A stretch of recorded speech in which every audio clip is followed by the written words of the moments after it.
Maevezim Dirona ya beheza berbangede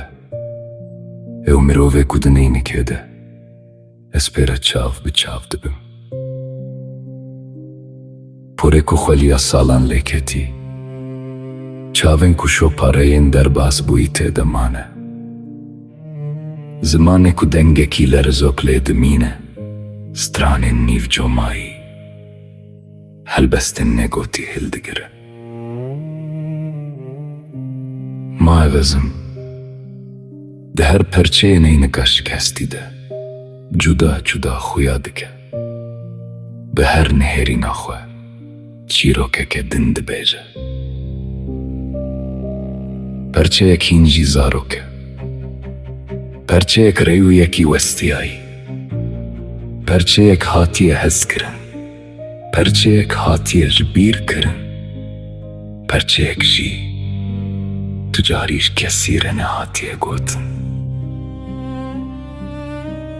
Maevezim Di kolanên nenast e Guh li dengê gavên xwe yên leng dide û li rêya xwe digere Carinan vedigere rabirdûyê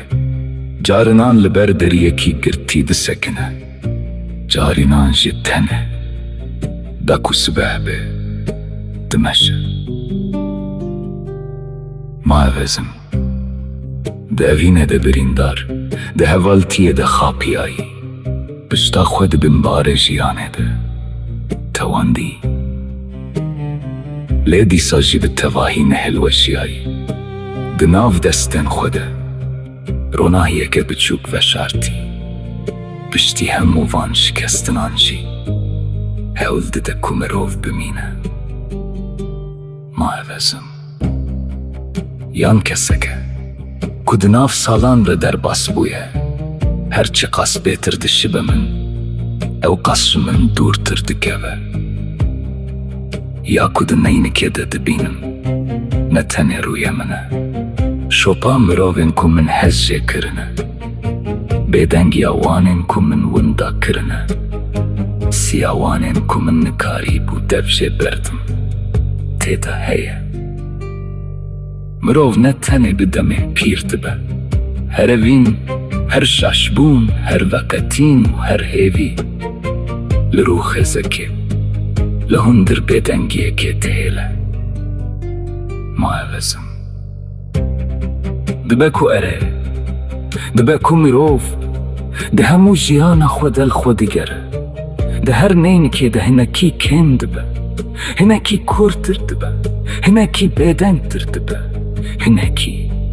jî rasttir dibe Rûyê ku ji neynikê li min dinêre Êdî nenasnîne Ew rû Ji nav hemû wendahiyên min derbas bûye Bi hemû evînên min birîndar bûye Ji hemû reyên min